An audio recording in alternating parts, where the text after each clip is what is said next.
And the first thing that I want to get into is a topic that I wasn't able to fully speak about yesterday. And very recently, when I have not been able to fully express and explain, people will take the shortened, summarized version that you give them on an issue and think that is the finality of your position. So I think it's best for me to fully explain what I mean, or at least try to do so that as many people as possible could fully understand where I'm coming from. My issue is a statement that the Minister of Finance made, I believe, this week with follow-on debates on with his mid-year review. And it was based on something with regards to GDP. I told Karen about it off air. We kind of spoke about it on air, but we didn't really get into it. And this is something that Karen and I and Keaton, we have spoken about before. And to be fair to the minister, this is based on how it's reported, right? Although generally speaking, how things are reported in this country, my complaint is they're reported very literally. And for the most part, things are not taken out of context, maybe with the headline. But the minister said, so based on the data, what we are seeing is our economy has fully recovered from COVID-19. And in fact, our nominal GDP today is higher than it was in 2015. Our GDP today is 28 billion as compared to less than US 26 billion in 2015. All right, cool. I mean, everybody's GDP should be higher than it was in 2015. I mean, that's what we hope it to be. That, to some extent, that's just getting back to the baseline post-COVID. Because then you have people who just want to be negative. So if our nominal GDP is growing by leaps and bounds, and our nominal GDP has, in fact, increased by 25% since 2020, they say, oh, that's irrelevant. You should be looking at real GDP. Real GDP is when you take away, you adjust it for inflation. Nominal GDP grows, but it includes the growth you will get because prices just increase. GDP, gross domestic product, is basically your output of your nation's economy. So if it grows because of inflation, the output hasn't actually increased. That's why some economists like to look at real GDP. You should be looking at real GDP, forgetting completely that our debt to GDP ratio is measured by nominal GDP. So as our nominal GDP goes up, our debt to GDP ratio goes down. Yes, that is technically true.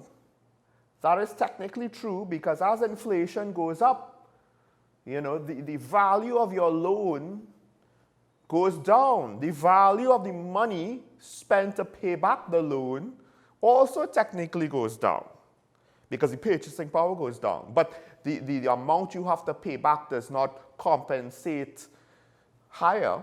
No, whatever you borrowed, that's what you pay back. So if you could spend everything that you borrowed before inflation hits in a major way, well, you profit. But the issue is, at the end of the day, your debt to GDP ratio is kind of like an indicator on your ability to pay back that debt, right? It's not a direct comparison because, again, it's not as though the government is earning all of this money in the GDP. The GDP is the output of the entire economy. The government is in control of all that. But it's an indicator. It's an indicator to what extent can this nation service its debt. Generally speaking, some theories, you could go all the way to 100%.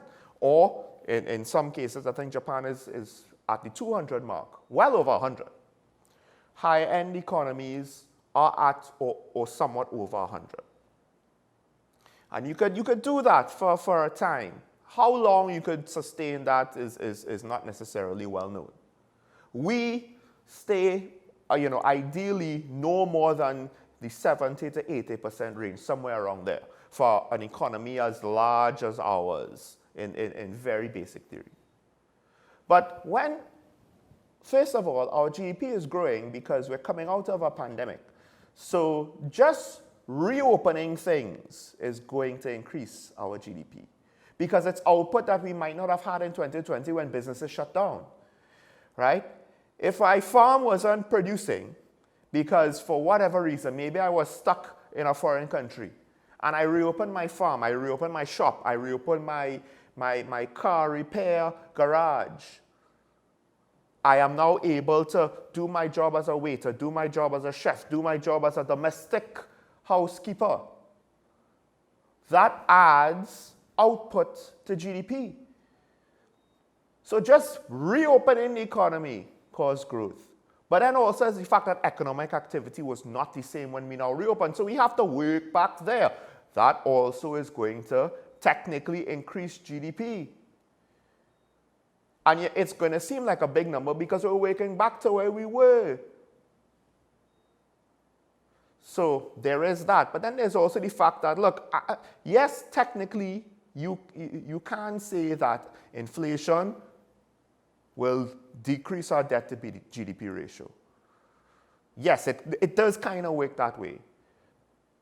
But the confidence in being able to repay our debt, our actual output is not matching our debt. So our equity, our stock price, it's not really, our stock price is not actually growing so that we could keep borrowing off of our stocks, off of our equity. It's just that we got hit with inflation to some extent. A lot of inflation. Haven't we been complaining about the price of food and other things over the last year? Didn't the Prime Minister say there are tough times ahead, all while the Minister of Finance is trying to say, things are looking good? Now, if we want to say things are looking good relative to other nations, maybe in the region, maybe around the world, maybe. But again, government doesn't like it when we compare them to standards that they can't achieve, whether we think it's reasonable or not. More importantly, the minister's not doing that. He's just making the statement. Now, somebody, if I am wrong, if I have the context wrong, if there was more to what he said than that, somebody come, call in, let me know. I will take correction. But every now and then, government ministers use technical terms in ways that make me really wonder, do they have a grasp on the subject that they're speaking about? In this case, it's economics. I get it. If you're the Minister of Loans, yeah, you're happy. Because accounting-wise, you're 100% correct. 100% correct. But with regards to our economy actually growing, we are trying to get back on track to where we were before the pandemic. And even then, one could argue we're trying to get back on track to where we were before 2015, 2016, 2014, when energy prices sank and our foreign exchange situation was horrendous. Not all your fault, but partially some of all your fault. As Karen pointed out, who's been there a long time, no diversification. So the economy is not that simple, but when you want to boil it down to these very simple, straightforward talking points,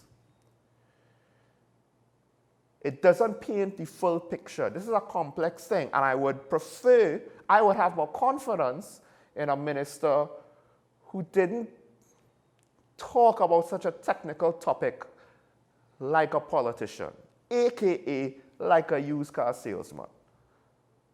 Stop trying to butter me up with the best way to spin something. Yes, I get it.